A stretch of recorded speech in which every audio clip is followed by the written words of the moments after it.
Hello, and on behalf of Grant Thornton, a warm welcome to this live broadcast, where today we are discussing how you can find value in sustainable supply chains.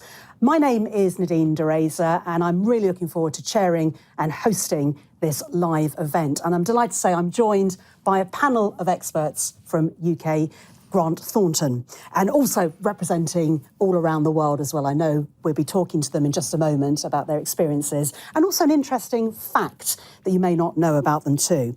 Now, briefly, my background is that I'm a business presenter and journalist, and I've worked for so many publications and broadcasters over the years, and I've also chaired numerous discussions around supply chains for a variety of sectors, right from petrochemical through to education and transport and everything else in between.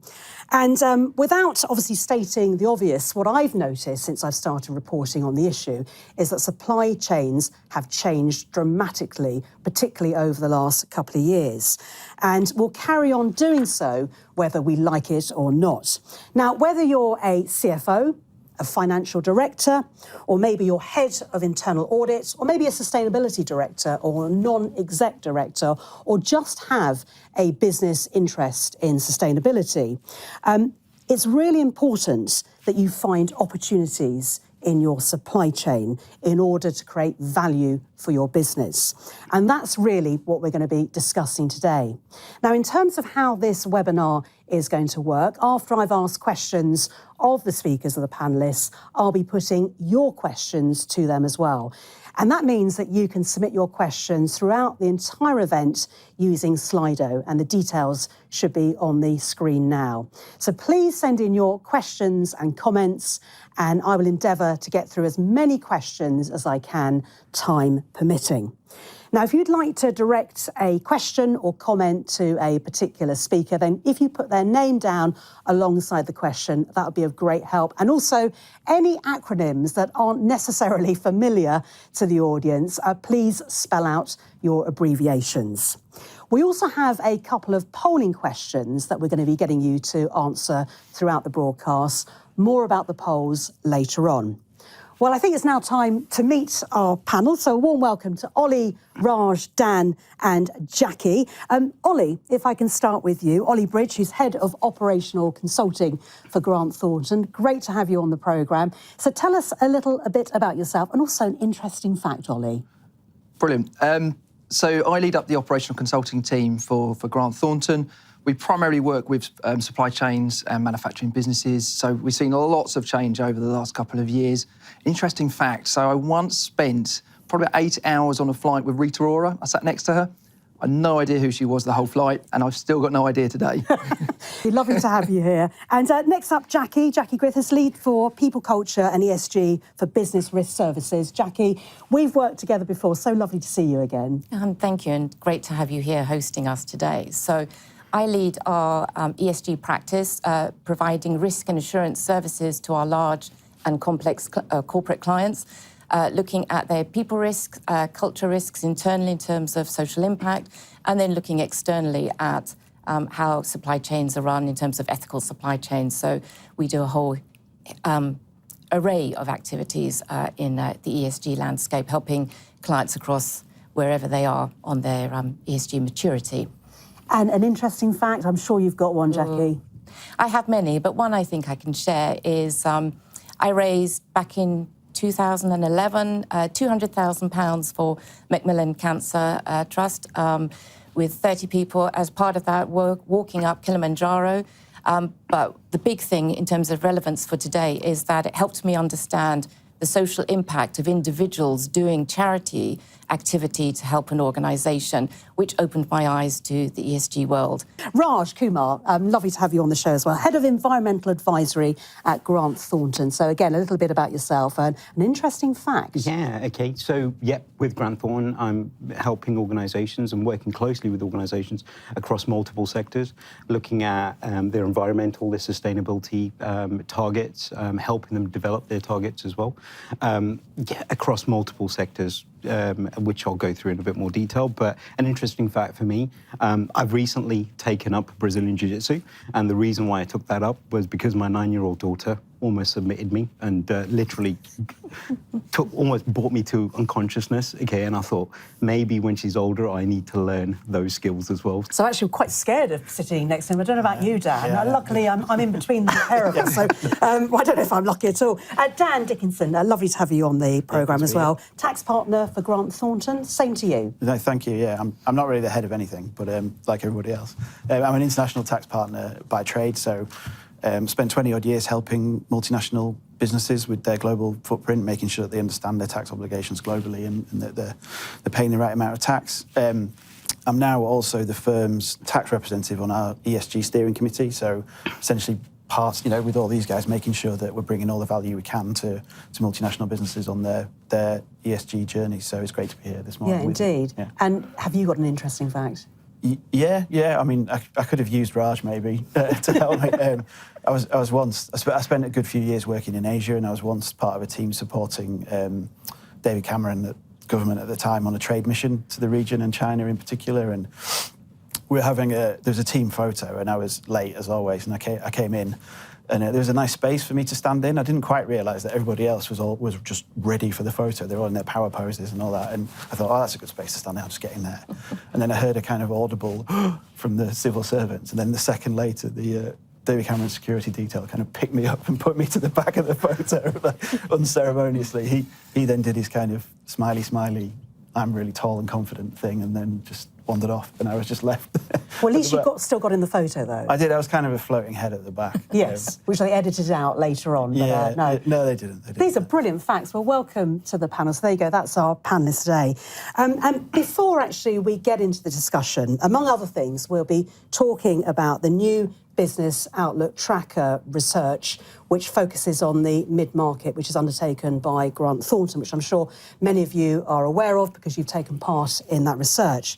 So let's show you a video, first of all, which encapsulates some of those research results from that latest survey. Here it is.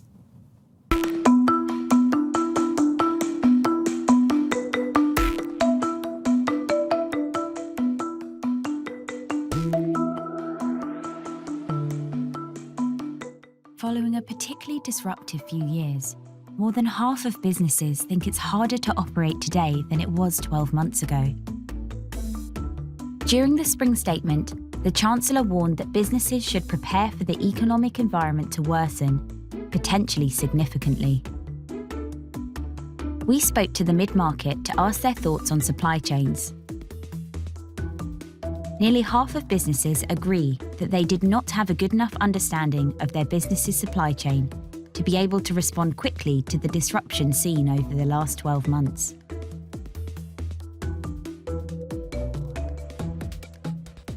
Global geopolitical challenges will likely further impact organisations already grappling with Brexit, ongoing COVID-19 disruption, and rising input costs.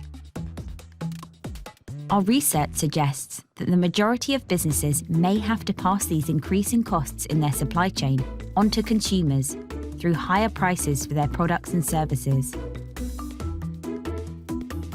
As the cost of living crisis takes hold and organisations find new ways to create value, 57% of businesses believe that building a resilient and agile supply chain is a top priority.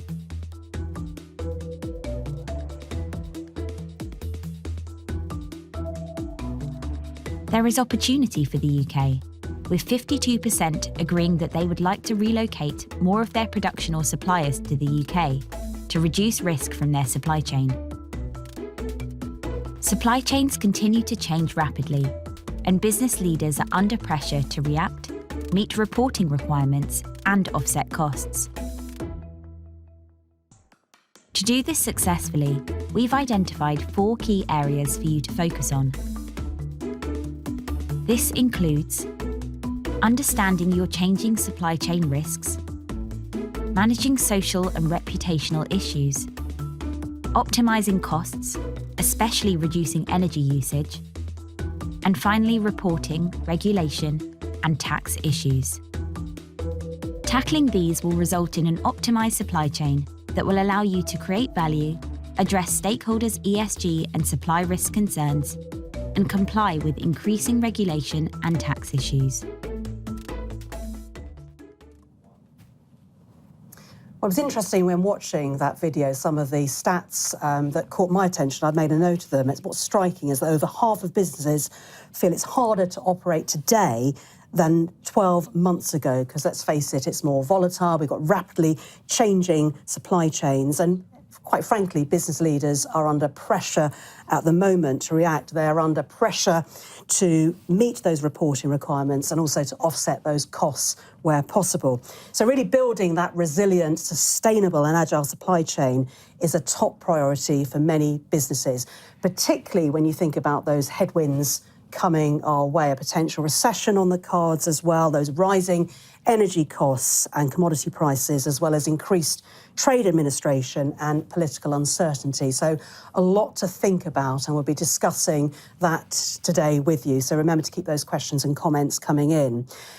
What struck me actually when I was getting ready for this was reading some stuff that Ollie had put out. And what I particularly liked was the piece that you wrote about looking at that broader picture of supply chain, that realistically is going to take 18 to 24 months to make any meaningful changes to your supply chain, depending, of course, on the maturity of your supply chain approach, and 12 months at least to put systems in place. So this is not a quick fix, but I'm sure we're going to discuss, actually, there are very tangible things that you can do. So we're looking for some real practical tips and advice here today.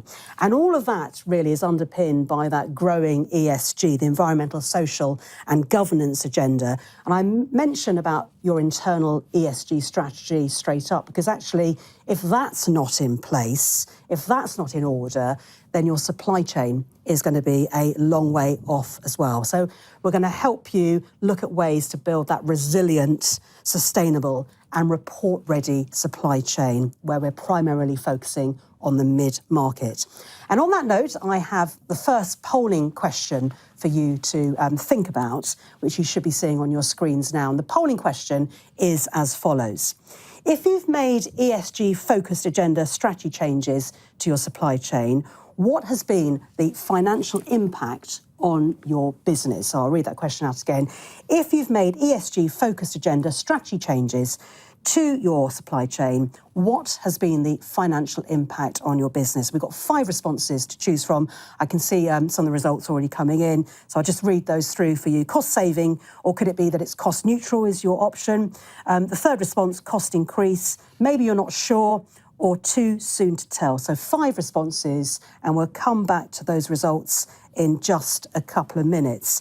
So actually, when you think about supply chains really over the last 10 to 20 years, and certainly since the pandemic, we've seen a real change, a real movement from, say, just-in-time, lean, low inventory supply chains to some businesses accepting a high inventory at a higher cost.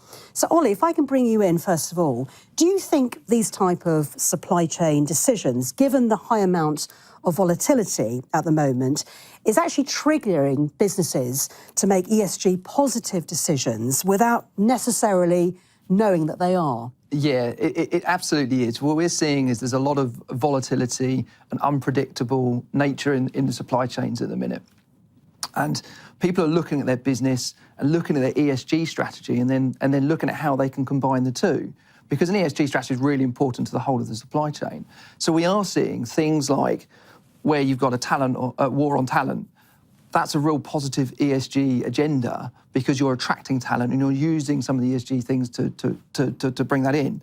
Also, reducing costs, particularly around emissions. And I know Raj will be talking about this in a bit more detail later. There's lots of ways that people are reducing cost or improving their business that actually has got a real strong ESG feel to it. And in terms of that, though, I mean, there's all sorts of reporting requirements. I mean, the one that caught my eye, which people may not be familiar with, is the TCFD, the Task Force on Climate-Related Financial Disclosures. Is that something that we need to think about? Yes, it is. So what you'll find over the next few years, 3 or less years even, is more and more legislation will be coming into the marketplace. So it will be more and more difficult to produce or manufacture and operate in general. We have seen in part of the poll that more than 50% of businesses have found it harder to operate now than it was 12 months ago because of ESG-related legislation. That's only going to get more difficult, and businesses need to prepare for that. They need to be thinking about it now, bringing in those processes and systems and being ready to for that legislation as it comes. And many businesses are not compliant at the moment, so how worried should they be? Not so you're worried about not being compliant right now, but there is still opportunity. Businesses are working hard to become more and more compliant, and there is a lot of help out there too, of course. But we are seeing businesses trying to prioritise a lot of those issues and making sure they're bringing that compliance in as quickly as they can for the most the largest risks for their business. And I suppose it's identifying what ESG initiatives will bring those business benefits. But how easy to say, is that harder to do though? It depends. It depends. There are some easy wins. There are some things you can do that are that will bring in cost reductions or bring in improvements into your business, as well as having that ESG flavour. I mentioned war on talent. So looking at the level of inclusiveness, broadening your net for recruitment, it's all real social issues that you're tackling there, but also it's improving your business. Again, Raj will mention it later around cost reduction. Reducing your emissions reduces cost, improves your profitability, and also adds to your ESG agenda. Brilliant. OK, well, let's close the poll now. Thank you very much for taking part in that. And let's have a look at the results. And Ollie, I'll get you to comment on that. And actually, the biggest proportion, over 40%, are saying too soon to tell, which is interesting, and 27% not sure. So the largest majority are really not sure about this or too soon to tell. Are you surprised by those results? I am to an extent, and I'm not. So the too soon to tell is a theme that we are seeing, because there are businesses that are doing a lot of really good work, but maybe aren't tracking the benefits closely, or don't believe that tracking is necessary because they're doing the benefits for a ESG reason, and looking at maybe the reputational positives. What I expected to see was more cost saving. That's 7% at the moment. Yeah, I expected to see that a little bit higher. Our polls have suggested that's been higher, that people are getting benefit from it. And we find anecdotally when we talk to lots of businesses that there are opportunities that people are finding and working on. And cost neutral, cost increase sharing 13% each as well. Yes, the cost increase, I'm not surprised to see some with a cost increase. That's bound to happen because of the nature of the some of the initiatives that are being used in some businesses.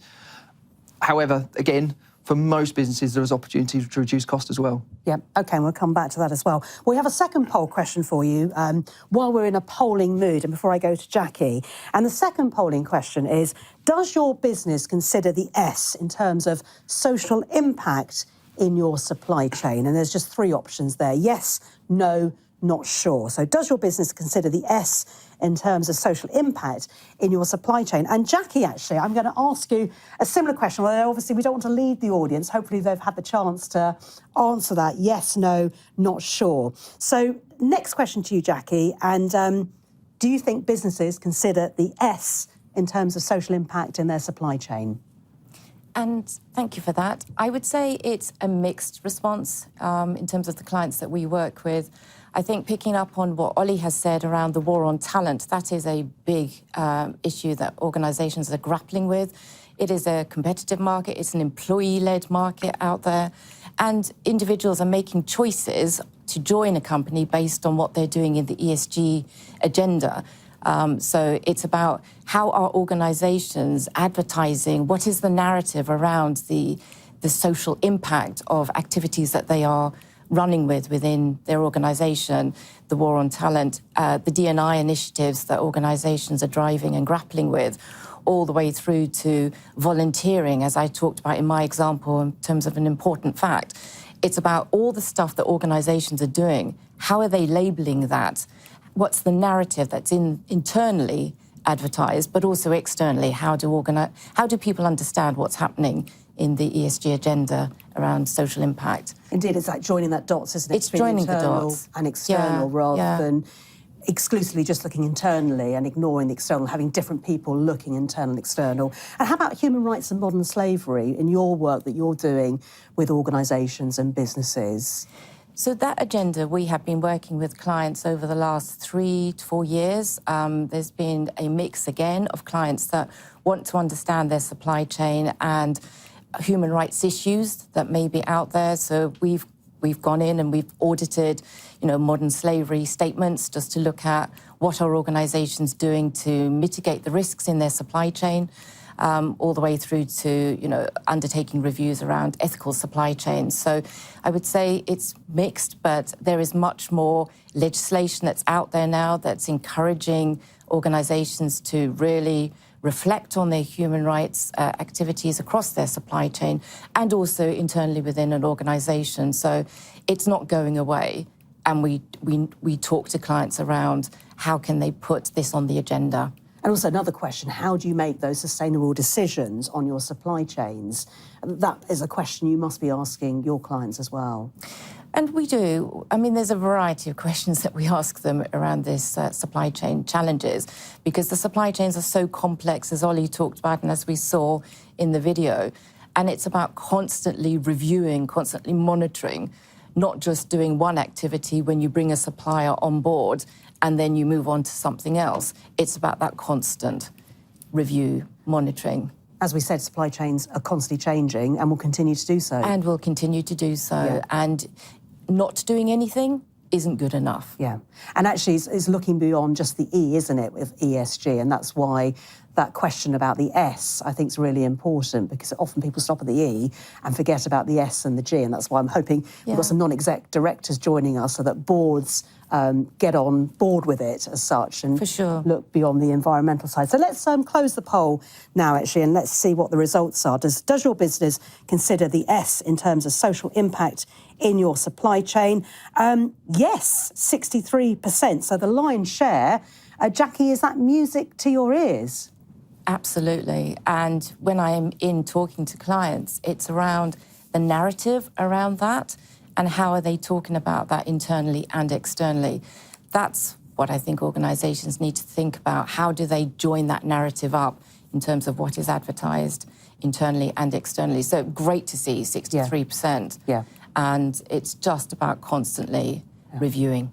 And of course, the audience not sure, which is interesting, actually, which is, I'm really pleased people have answered that, honestly, because actually it's thinking, well, I don't know. But I think also some of that, as I've been talking to clients, it's about actually helping them understand that a lot of what they're doing in the S agenda in terms of social impact is actually tagged and is an ESG activity, whereas lots of conversations are, well, actually that's part of our culture initiatives. Actually, no, and culture is part of ESG. That's your governance piece. So it's about joining the dots, as you talked about earlier. It's that narrative and that constant narrative and joining it up.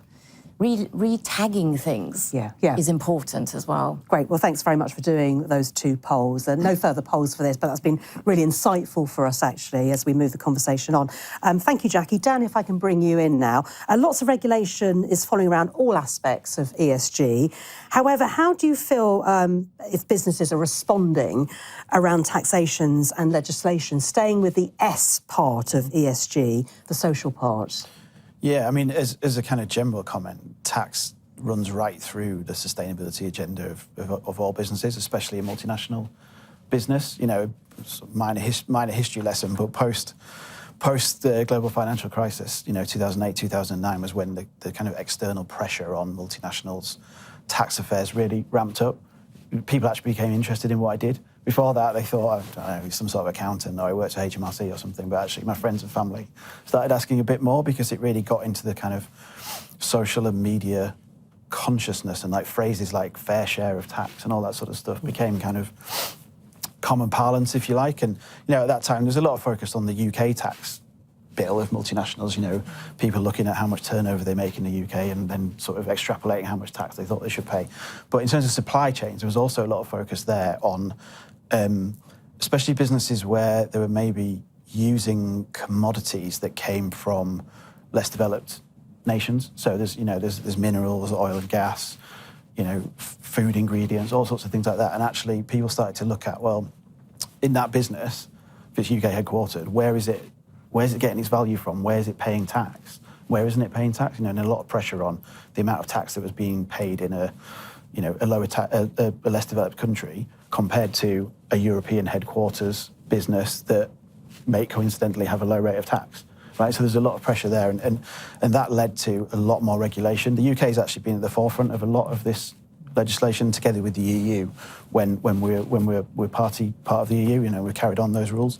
And legislation's growing in this area as well, isn't it? Yeah. So it's things around, people I'm sure have heard about the country by country reporting rules that you have to deal with now, and that's essentially reporting your supply chain and reporting your profits, your people, your kind of substance in each country, and what tax you're paying, and let people sort of infer things from that. And those rules have been in place for a few years now. And actually, the EU's got a proposal from next year that will be publicly available, so that people can download that information. And then a couple of other things that the UK has been at the forefront of. There's something called, I'll get it right, the corporate criminal offence of failing to prevent tax evasion, basically. It takes a whole webinar to say the title, but the UK's come up with that. I think no one else has quite introduced it yet because it's too long to say, but this rule is essentially you have to, as a business, look at your global supply chain and all the links in it. So anything that's connected with you that's not necessarily legally part of your business. And if you don't have the procedures in place to try and stop tax evasion in the UK or any other country, and there is tax evasion, you can be potentially subject to an unlimited corporate criminal fine, and that's the thing that we're talking to a lot of clients about all the time, because it's very hard to monitor, and it's kind of the tax authorities putting that back on you to make sure that, as part of the S of an ESG agenda, that actually you as a corporate are making sure that the right amount of tax is being paid throughout your supply chain. And it seems like a drive towards transparency. Yeah, I mean, totally. I mean, it was interesting, 2008, 2009, the kind of transparency tended then to come from leaks to newspapers and things. So it was interesting as a kind of quite junior, employee at that time doing international tax, coming into the office every day and seeing newspapers putting up multinational like slide decks and things like we do, and everyone's wondering where they came from.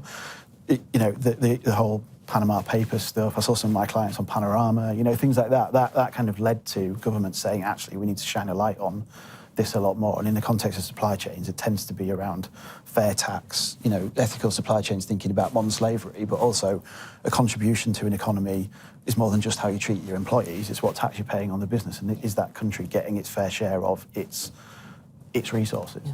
Right. And you talked about the corporate criminal offence of facilitating tax evasion as well. There's that focus on criminal investigations into seeking of the coronavirus support payments. It will do. I mean, that's a separate thing. I mean, HMRC have hired loads of people to follow up on those things, and that is part of that whole agenda as well. That's this kind of separate team in HMRC looking at that. And tax deferrals as well. And the kind of reputational impact on your business on top of the cost of that investigation and any tax you have to pay can be huge and actually threaten the sustainability of your business, full stop. Yeah, indeed. It's an important things that you've mentioned there. So yes, indeed. So remember to keep your questions and comments coming in via Slido, and we'll be going to your questions and comments in just a bit. Raj, you've been sitting there very quietly. Glad to see you're not wearing your martial arts outfit today.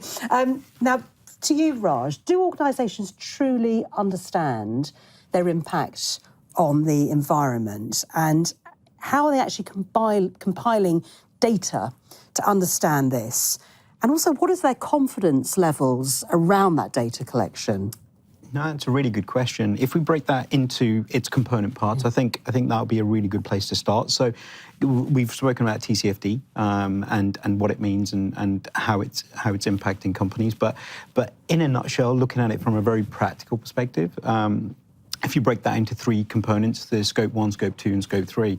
Now, organisations are feeling more comfortable and confident with Scope 1 and 2, and those are emissions that are directly related to the products and services that they provide and they manufacture and they produce, and also the energy that goes into making those products and those services, and that includes sort of commuting, that includes company vehicles, that includes energy that they utilise to generate, that's both electricity and thermal energy and so forth. So those are elements that are within a company's and organization's sort of four walls and control. So they see that through the energy bills, they see that through the amount of mileage they do, they see that through purchase orders, invoices, and a whole raft of data that they collect around that. So on that basis, they can almost control, and that they have that visuality of what they're spending, and then relaying that back to what that means in terms of carbon emissions. So the impact on the environment, i.e. for every megawatt of energy that you use, depending on the type of energy, it leads to the amount of sort of, tons of CO2 that is emitted. So relatively straightforward and simple, and a lot of organizations are doing that. Where it becomes more complex is Scope 3, and Scope 3 is it's a beast in itself, in all fairness, and that looks at your upstream and downstream. So if you looked at a complex supply chain, and we've spoken about those, I mean, within a manufacturing sort of organization, you could have hundreds of suppliers that are feeding into you, depending on how complex your product and service is. Now, each one of those has its own emissions in terms of the services and products that they bring in, everything related to the distribution, the manufacturer, and so forth, even to the point of heating the buildings and the energy needed.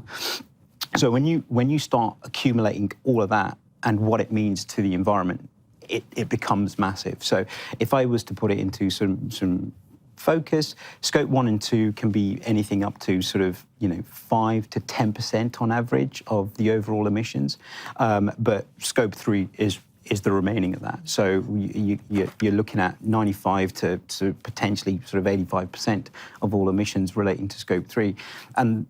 And the fact that for any organization, it's almost outside of their control. They're dependent on the organizations and the supply chain that's feeding into them. But that's upstream, but also downstream is after the product's left and their services has been delivered. What happens to that? At that point, in terms of what's needed, the energy that's needed that goes into operating that particular product, the waste that's generated, even to the point of when it goes to the end of its life, how it's recycled and the energy and the emissions that result from that. So it is vast, and so it depends what organizations are monitoring. Are they monitoring their internal within their four walls, or are they monitoring the overall impact of emissions from the products and services that they're providing? And this is the confidence level. So right now, a lot of organizations are focused on Scope 1 and 2 because of TCFD and reporting and issuing that analysis. Not so much on Scope 3. And Scope 3 is becoming more and more of a priority in terms of the size of the organization, the turnover of any organization as well. And it's becoming mandatory, and also the framework against which you report as well. Yeah. So it is very important, and with the more complex the supply chain, the sooner you have to start in terms of collecting the data, doing the analysis, and then being able to report on it. And that could take, like you said, 18 months, 3 years, maybe even longer, depending on the complexity. And it's interesting that Scope 3, because like you said at the moment, that focus on larger organisations, but there will be a point when those larger organisations will expect the mid-market to play by the same rules, and expect them to report in that way. So it's not something that the mid-market can think, well, that doesn't affect me at the moment. It's being aware of it, like you said, Scope 1, Scope 2, the primary concern at the moment. But 3 is coming down the track fast. And it's better to be on the front foot, are you saying? Yeah, no, I completely agree with that statement. So when we're looking at Scope 1 and 2, so within that supply chain, the organisations will sort of assess what their Scope 1 and Scope 2 is, because they have to feed that back in within that supply chain. So that information is then passed to the OEMs and the end producer, because that will accumulate the overall Scope 3 for them, which is fantastic. But the cost in terms of being able to do that work, it identifies a vast array of information which generally organizations haven't been familiar with or haven't used, i.e. growing energy costs right now, and that's a worldwide issue. And so a global supply chain is impacted rather than in any geographical location. But off the back of that, because of the energy that they're using and the type of energy and the source of that energy, that will lead to emissions. And coming back to Dan's point, and Dan will talk about this in a bit more detail, depending on the amount of emissions that are resulting, they have the carbon tax. So not only are you impacted by rising energy prices, you're also being impacted by the tax related to the carbon that you generate and that you put into the environment. So it's really important for an organisation to truly understand its complete impact on the environment outside of its four walls. So the energy mix that they are currently using as well, that becomes even more important, doesn't it? Absolutely, absolutely. So looking at renewable energy and non-renewable energy will all have an impact on how you calculate your carbon tax, and moving away from, if it's more non-renewable energy, it will have a much bigger burden in terms of the emissions that you generate, and henceforth it's important to go to renewable, but at the same time it's not always practical. So there's a lot of organisations are doing, and they are focused on optimising, and coming back to Ollie's point in terms of optimising their processes, optimising their assets, trying to reduce the amount of energy that they're using, resulting in reduced energy costs and so forth. But to achieve, organisations which have a high energy consumption need to go through a transformation, and a transformation in the sense that go into assets which are less energy intensive, more efficient, and that is where the big strides and big changes are made in terms of the emissions themselves. As we drive towards net zero by 2050, that will become even more paramount. But some of the actual targets are much sooner than that, in terms of whether it's an electric vehicle, so petrol and diesel, to switch off those engines from 2035. Yes. So there are a few targets coming down the track, aren't there? Absolutely. And that helps businesses in a way. I suppose, if I was operating a mid-market business, I'd want to have some direction, as opposed to, well, actually don't leave it to us. If we have, say, the taxes and the legislation in place, then we know what we're playing towards. Yeah. It's really important for any organisation to understand exactly where they are. So have a initial data point and a data set, and we call that baselining, in all fairness.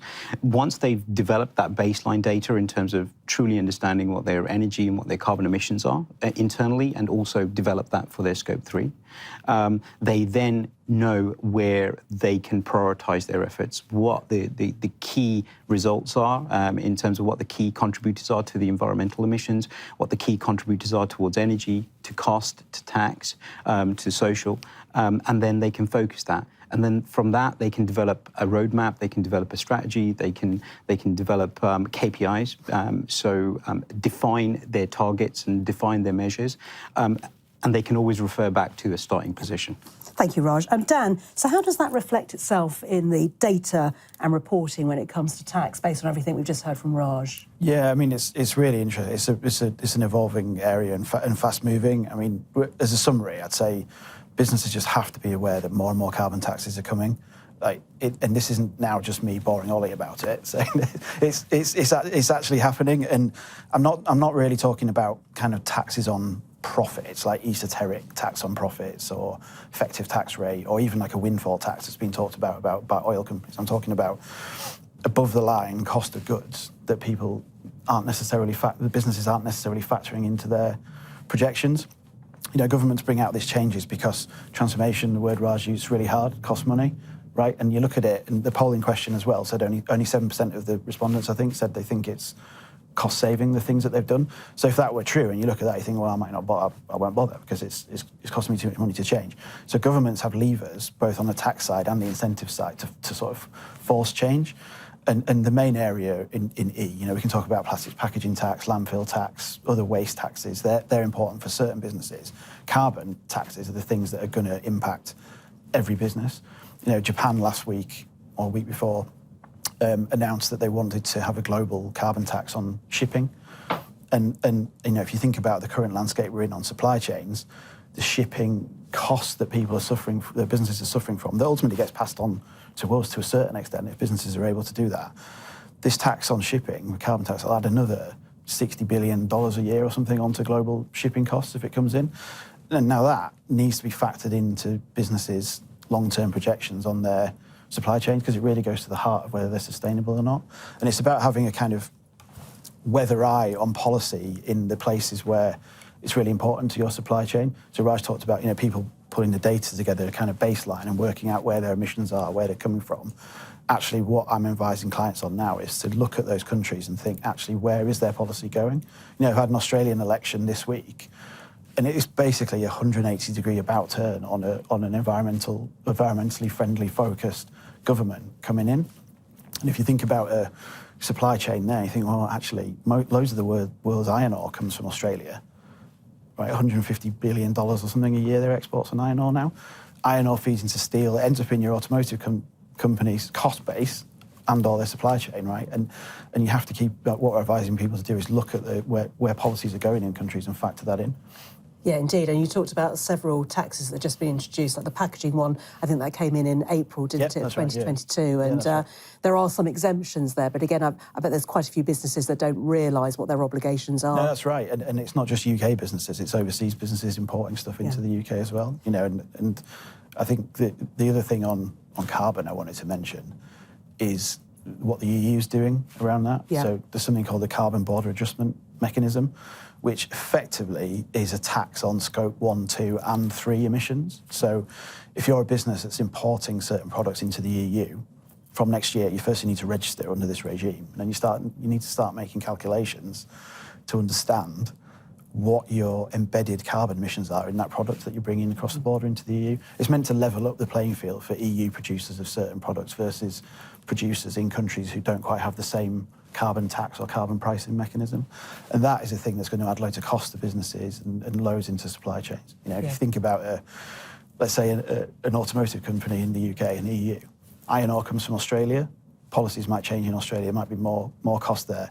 You stick it on a ship to China, more cost there because of the tax on shipping. Goes to China, changed into steel, imported into the EU, carbon border adjustment mechanism, more tax to pay there. You add up all those extra costs, quite quickly get to a credible position where businesses aren't sustainable anymore because of the extra costs in their supply chain. And it's very complicated, isn't it, to navigate? I mean, global standards would make it so much easier, wouldn't it? Which we are in some areas seeing. It would make it a lot easier. I mean, but in tax, you very rarely get global agreement on anything because countries, they make all the right noises about things, but then ultimately they kind of fall back on what's their own agenda and what's better for them. From an accounting point of view, Raj was mentioning TCFD. The ISSB is a new body that's been formed by the Accounting Standards Body, and they're trying to get at least some sort of commonality and standards about reporting scope 1, 2 and 3 emissions. And that would help a lot because you'd be collecting that data for that purpose, then you'd be able to see with a better weather eye where your carbon tax. Can you spell out that acronym? Do you know? I'm really putting you on the spot here. The ISSB? The International Standards Setting Body, I think. Yeah, OK, so answers on a postcard to that one, yeah, OK. It's part of the International Financial Reporting Council that's been set up. So. And that will help, actually, drive those global standards, which, again, it's people operating international businesses. And even if you're not, though, having a global standard certainly helps. So I think that's going to be a very positive step, which will make a difference. Well, actually, thank you very much. That's inspired quite a few questions coming in already. And actually, if you like a particular question, then you can vote your like. I don't think you can vote your own question that you like it, but if the audience watching like a particular question that's been posed by another audience member, then you're welcome to do that. And one that's caught my eye straight away is one for you, Ollie. How are people looking at cost optimisation given all the uncertainty? Ollie, what are you seeing from manufacturing clients? Great question. So lots of innovation. That's the first thing. I'm going to touch a bit on Dan's answer too, because we've talked a lot about sort of the tax side there. But there's also huge amounts going on around innovation. We're seeing cost downs in lots of different things. So a great example, we've been talking to lots of R&D companies recently. Brilliant one yesterday, talking about the way they would use hydrogen and the way that they could transport it much more easily. Another company we spoke to recently talked about shipping and marine engines. So you talk about the cost of shipping. They're looking at that, and they're looking at how can you use hydrogen and something to mix that together to then create a much better or environmentally friendly ship to reduce the emissions. We're seeing huge levels of innovation. Same with trucks and buses and engines and old diesel engines, similar sorts of things. We see lots in the battery market too. There are more companies than you'd be able to find quickly on the internet that are looking at this, and there's some fantastic UK businesses in particular that are market leaders in battery technology, also using them for aeroplanes as well. That's coupled with the incentives and grants that are available. There's about £1 billion worth of what's called the Automotive Transformation Fund that's available. There's another, just short of another £1 billion that's available for hydrogen, nuclear and other technologies as well. So we're seeing lots of exciting businesses taking advantage of those to really tackle some of these issues that are coming into the market. So actually talking about the automotive sector, if your company is international, they want to invest in the UK, how important is ESG in the investment strategy? We've seen that really change. If you'd asked that question to me maybe 5 years ago, I would have said that lots of business plans have a throwaway page at the back with some strategy around recycling or similar. Now, there's whole chapters. It's really become an important part of the conversation. It's become an important part of the conversation because people are really interested in it and see that if I'm going to invest, as an investor, I want to make sure that in the future my business is something that's sustainable. So how am I going to tackle recycling? How am I going to tackle waste goods? What sort of emissions have I got? How am I going to tackle social issues? Jackie mentioned it earlier, as did Dan, about different materials and metals, lithium, cobalt, nickel, all coming from lots of different countries around the world in some very challenging areas. And they've got to have a strategy to be able to answer the question is, where's that coming from and what am I doing in that local area to ensure that it's the best product in a holistic way and not just the physical product in itself. And that's why recycling of precious metals is so important now. It absolutely is. And there's brilliant new technologies, again, in the UK that's coming forward to help recycle some of these products. There's new recycling facilities. There's one in Kent and there's one in the Midlands in particular that we've spoken to. Fantastic places that are really pushing the boundaries of what you can extract from batteries and other materials. Indeed, I think people haven't realised we've been sitting on gold mines, quite literally, some precious metals in our phones and computers that we've discarded and actually realise they have a value beyond the life that we thought they did. And also they've got additional value too. So lots of car batteries, for example, are being recycled now into storage batteries. Not easy to handle, but again, new technologies coming to help manage that too. Brilliant, thank you. I've got another question. Thank you, Neil, for this question. Neil Tyson, how is hybrid working impacted on measurement of energy usage and its sources? Could we see this leading to an increase in emissions for some organisations? So that's quite an interesting question, actually, from Neil. Who wants that one, particularly as we've been working, more from home, and hybrid working does seem to be the norm, depending on what industry you're in. But actually, is it being measured properly to see the impact? Who wants that one? I'm happy to. Yeah, Jackie, go for it. But it'd be great to have the panel joining in. So we do quite a lot of work with clients around hybrid working. One, because, as you say, it's becoming the norm, and organisations and individuals are enjoying the flexibility and the productivity levels are increasing or staying the same. So it's here to stay, I would argue. Therefore, if that is now the new norm, one has to then consider the hybrid working as part of the supply chain. Yeah. So how do you then, as an organisation, monitor and manage that in terms of the carbon footprint? And I would say it's early days for organisations to really tap into that. I know internally within Grant Thornton, we're actively reviewing that, and our sustainability team are having great conversations about how do we measure that. So I think it's early doors, but it's something that we'll have to keep working through in terms of what and how do we measure. Like any organisation, it's another vein of carbon footprint that you have to consider, put in place activity, measures, processes to understand the numbers And isn't that included in the scope as well? Yes, it is. It is. Yeah, And that. absolutely. So, Yeah. Looking at it very simply, if you're not commuting or if you're not using a vehicle, aka which burns fuels and fossil fuels, then you're minimising the impact of the environment.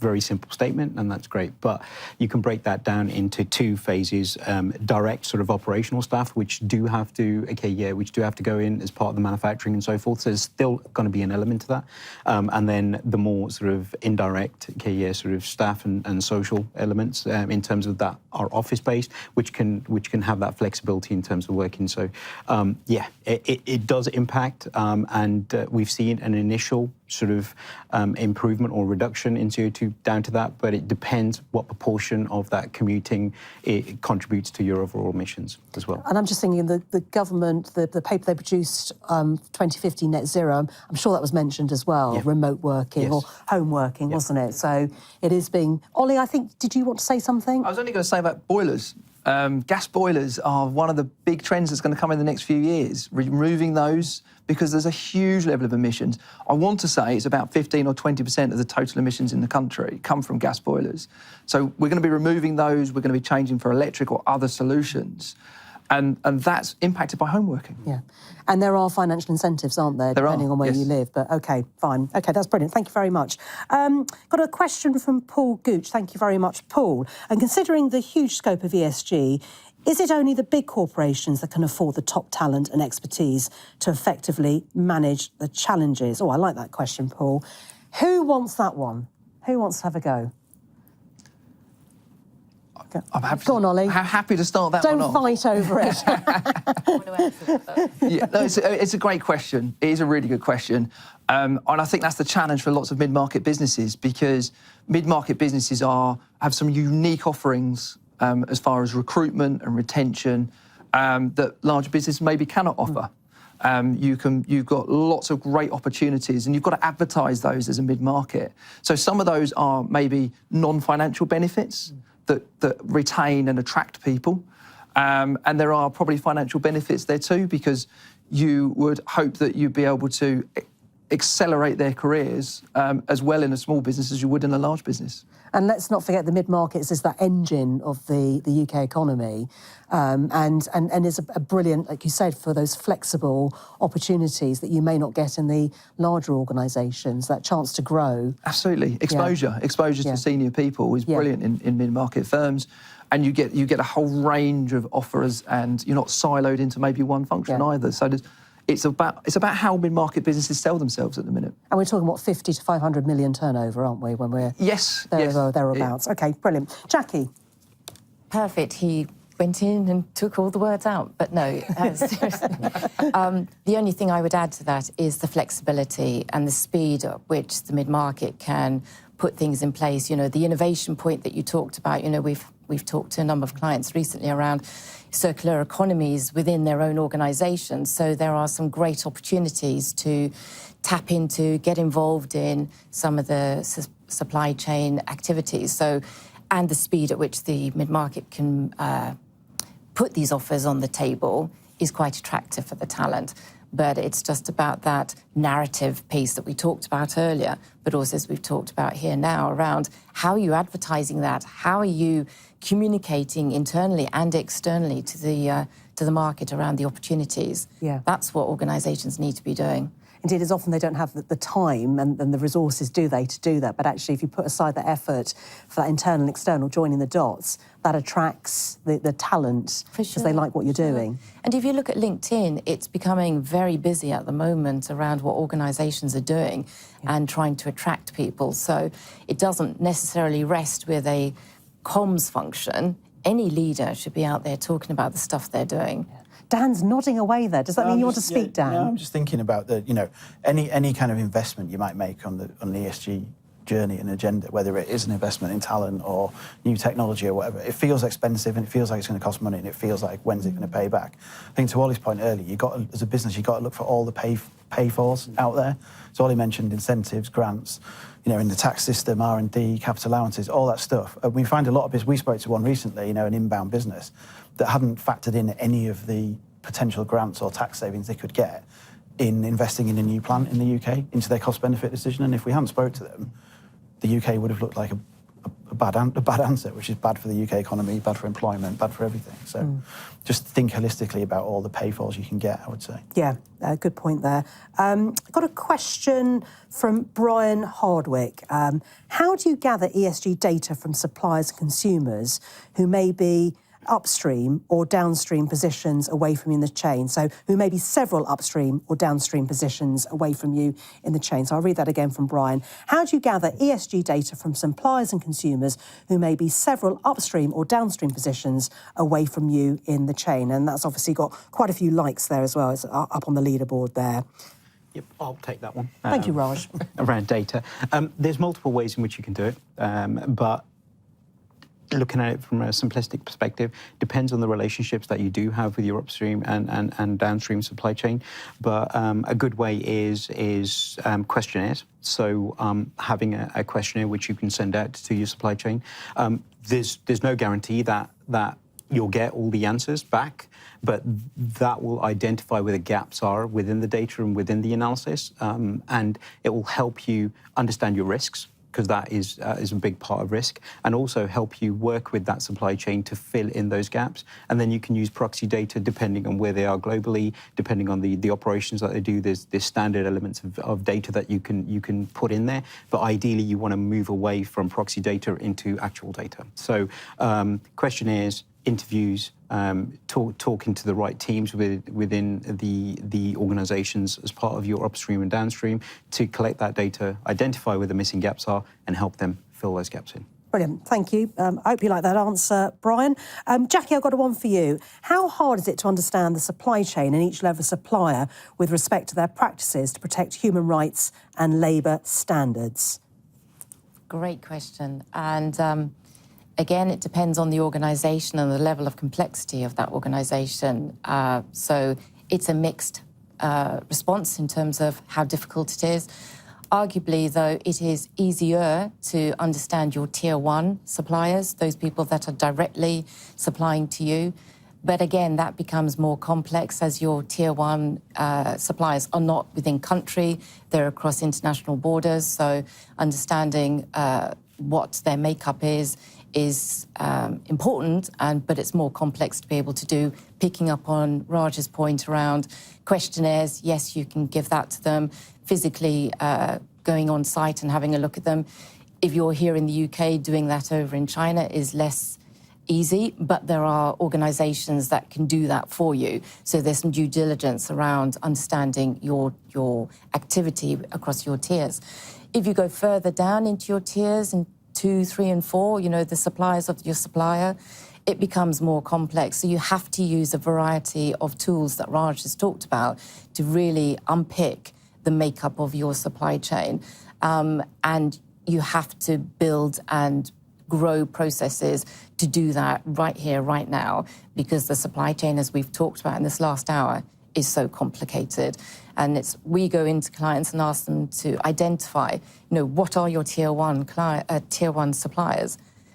And you don't always get the response, well, here's my spreadsheet that tells you all of that. Sometimes they don't have that data. And it's about, you need that data. You need to be able to go down into the food chain to understand the makeup. And the legislation that's coming is not going to allow organisations to sit back and not understand their supply chain. Yeah, it goes back to transparency. It's a good thing for businesses. I think it's great, yeah. Absolutely great, and especially within, the human rights or labour standards activity. And, the example that you talked about earlier, Dan, around, you start in Australia, it goes to China, then it comes into Europe. That's a hugely complex beast, and you need to understand the human rights and the labour standards of all of those different territories. Yeah, we've got a great question here as well about the impact with SMEs, with mid-markets engaging. So the question came in, it's got quite a few likes here. What will be your advice on engaging and collaborating with small, less resourceful suppliers, the SMEs, on integrating ESG into their respective supply chains? Now, don't all jump in at once. Who wants that one? Ollie? Yeah, I'll start picking that one up.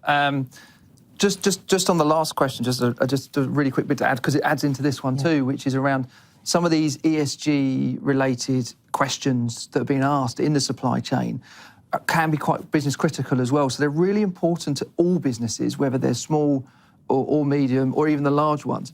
A brilliant example was a tsunami in Japan, maybe 10 years ago now.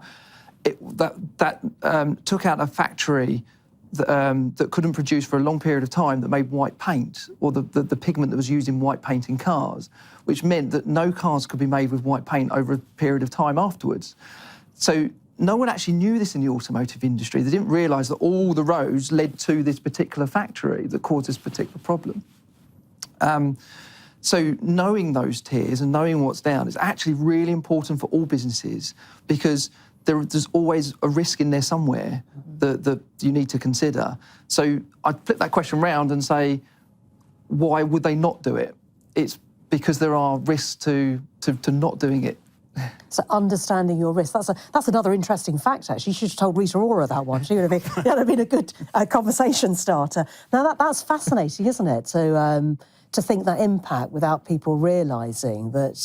And actually, I suppose in a way, the last 2 years has focused on people wanting to bring supply chains closer to home in many ways, hasn't it? That people are looking to not rely on territories abroad and maybe rely on more homegrown supply chains, which is not always practical, is it? No, this is a big trend at the minute. Some people call it nearshoring or bringing stuff in towards Europe, whatever the buzzword is. But we're seeing, over the last couple of years, lots of cost increases in the supply chain, lots of container costs, shipping costs, etc. Lots more inventory, as we mentioned at the start.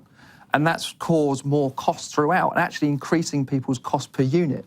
So we're seeing now is people starting to look at bringing work closer to the UK, not necessarily in the UK, but certainly areas around Europe, considering lots of different countries such as Poland, Turkey, even North Africa are great areas to relocate. And a good example is, I think it was 75% of the manufacturing businesses in the survey were looking to do this as well. But you then start opening up lots of ESG-related questions. So, okay, if I'm going to relocate to Germany or Poland or Turkey as examples, which ones I want to relocate to, they've all got their positives, and actually some have surprising issues they need to deal with. So Germany uses a tremendous level of fossil fuel still. And when you compare that to Turkey, it actually uses more fossil fuels per head than Turkey. Yeah. So that was a decision to switch off all nuclear, though, wasn't it? Absolutely. So they've made a decision, but it impacts people's... it impacts down the line into some of these supply chain decisions. So you've got to take all of these things into account when you're looking at what's best for your business and where you're looking to relocate some of your supply chain. Right, just conscious of time, actually, because we've got about another 10 minutes. I'm just going to quickly do another question, maybe a couple, before we have our final thought. So is it possible to have a plan B supply chain as companies can go bust? So a quick response from somebody on that one. Yes. I think in some cases you have to look at the risk. That's the important bit. Yeah. Be able to categorise the risk. A lot of the car companies are struggling with that at the moment. Wire harnesses are a brilliant example. There's over 3.5 miles of wire, a harness that goes into a car. There were 11 factories in Ukraine. And we're not going to comment on, obviously, the geopolitical issues in the area, but the practical issue is that those companies have had to relocate some of that manufacturing. So yes, you do. I think in some cases you look at the risk, know where your highest risks are, and then have to factor that cost in. Yeah, I think with anything, well, I think about when I deal with crisis comms, you always got to have a plan B. So the same for supply chains as well, isn't it? You don't rely on your plan A, a plan B, even a plan C. There we go, I think we're going to need. Very quickly, another question from Neil. Neil Tyson, you've been prolific today, so thank you very much. How important do you consider an organisation's anti-bribery and corruption programme to be in its ESG strategy? So not just the G, but also the E and the S.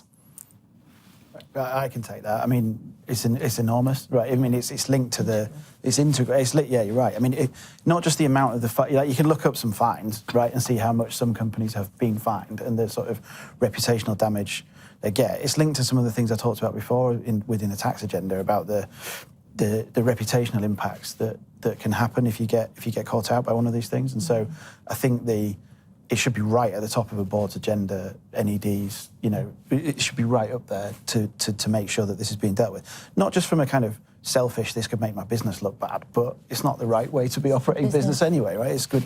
It's how we should think about things these days, not just the kind of that it harms my reputation if I get caught out. It's the right way to operate, and increasingly a myriad of stakeholders are just more interested in what you're doing in your business, full stop. So, I know we've got a few financial services businesses tuned into this, and actually, banks and private equity funds thinking about the investments they're going to make, lending, buying, whatever it is. Actually, if you don't have correct anti-bribery procedures, that's going to be a big minus point on a decision to lend you money or buy you as a business. Yeah. So that's important, and all this feeds into those stakeholders thinking as well. And the Bribery Act, I mean, the UK really set the tone for the Bribery Act. It was first implemented here and has been here for a number of years. That's right, it? yeah. And we're seeing, businesses really take it seriously. I mean, there's been fines issued in the hundreds of millions of pounds, never mind the reputational damage, and so, it's critical, and the UK is at the forefront of it, but all of the countries are following us as well. Indeed, sort of set the tone. That we already had a very high bar in comparison to many other countries, but we certainly set the tone there. But it's an interesting question. Thank you very much for that. Finally, I have a question for all the speakers, and really it's to sort of reflect on what we've spoken about, those sort of key considerations that you'd like the audience to think about or act upon once we've finished the broadcast here today. So, Jackie, can I start with you? So what are the key considerations you'd like to impart about, changing supply chains and everything else we've spoken about?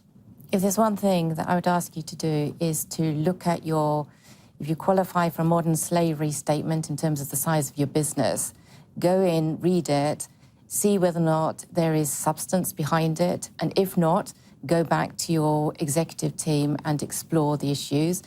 If you don't qualify in terms of your size of business to put a modern slavery statement out there, just think about the UN Global Compact principles around modern slavery, labour standards, initiatives within your organisation. And just ask yourself that question: what are you doing internally to mitigate human rights issues and labour standards issues? Yeah, that's a really good point. And I know you know all about the UN Global Compact principles. So if you want any more information on that, we'll share contact details later on, Jackie. But well said. Raj, same to you. So those key considerations you'd like the audience to think about, act upon. Yeah, I think from my point of view, I want to keep it really simple. Truly understand what your organisation is doing in terms of the impact on the environment. And that's not only in emissions, but also looking at water resilience, looking at power, looking at carbon emissions and all the other emissions that are related to it. But it's not enough just to do that within your four walls. Understand what the bigger implication is across your whole value and supply chain, and let it be data-driven. And also support the supply chain. We've sort of addressed all the risks associated with the supply chain as well, but it's the responsibility of everyone to make the environment a better place and also understand what their impact is to the environment. So I think that is a key takeaway statement. And that helps improve communication, doesn't it? Absolutely, and reduce risk as well. Yeah, fair point. Thank you very much. Dan, same to you, please. Yeah, I think just building off what Raj was saying, I mean, you'll be collecting a lot of data around your supply chain around the world for lots of different reasons, reporting, cost reduction, whatever it is. And for me, with the tax hat on, it would be having a weather eye on the policy direction in the key countries in your supply chain. Where's it going? Where are costs going to bite me? Building that into the long-range plan that you've got. And building in some sensitivity as well. Say, if X country copies Y country, is my supply chain still sustainable or not with that extra cost in the business? Like, sounds very simple, but it's a hard thing to do. You have to go through it based on data and also based on a bit of a kind of crystal ball gazing as well in those countries. I think that's the key takeaway for me, because this sort of agenda will really threaten the sustainability of businesses. That's the cost side. On the pay for side, I think take away the fact that, I think Ollie mentioned it first, that this agenda's hard to implement. It feels like it costs lots of money, but there are lots of pay fors out there that you should take account of and build in and try and take advantage for, whether it's apprenticeship levy, R&D reliefs, grants from governments to set up in free ports, whatever it is. So They're the two key takeaways, I'd say. Indeed. And how about ensuring that your suppliers are doing the same? Is that a bit too much to expect? No, I mean, I don't think it is. I think I've seen that a lot from big businesses, and also banks as well, because, like I said, they want to know that they're lending money to someone who's a good a good borrower, right? And the good borrower these days doesn't just look at that business. It has to look through the whole supply chain all the way down and making sure that it's resilient, all the costs are estimated, you know what's going to happen. So, yeah, for sure. Yeah, thank you, Dan. Ollie? So I think that my point today is going to be that it's very overwhelming, I think, for a lot of businesses. We've talked about so many subjects here today. And it's using a bit of Dan's and a bit of Raj's, really. Keep it really simple. List all of the things that's going to give you the biggest benefit or is the biggest risk, and try and tackle them in some sort of order. Try and prioritise them so that you can work your way through, because you cannot solve everything overnight. It does take time, but there are massive benefits. And some of those benefits include reduced costs from lenders. There are real financial benefits out there. But again, keep it simple, keep it on a page, and you'll get much bigger buy-in from your teams as well, if you can identify some of those things that will make a difference to them. And it doesn't necessarily mean you have to make large investments to make those changes, does it? No, again, use your prioritisation. Look for the ones which have got less investment but a higher impact, again, in terms of risk or opportunity, and work your way through. As you say, it doesn't have to have massive investment. They can be really impactful, and it's great for the reputation and finances of the business in most cases. And there isn't a one-size-fits-all kind of template. The starting point, I assume, is going to be different for each business. It is. And one of the things we do is we sit down with a workshop, we work through 100-odd different issues, and we try and help businesses pick out which ones do you want to tackle first. And it's the thinking behind it that's the important bit, and knowing why you're tackling that particular item. Again, it gets big buy-in from your teams, and that buy-in then translates into action, and actually people really enjoy working on that type of thing. Yeah, makes it very sort of practical. And I like that idea, those simple, practical approaches, rather than thinking, oh gosh, I've got to solve everything in one go. Well, thank you very much for those sort of key sort of points. I think they're very useful for the audience to contemplate and consider. And Ollie, if anybody wants to find out further information, get the speaker details, or find out more from you four or anybody else within Grant Thornton, what's the best way forward?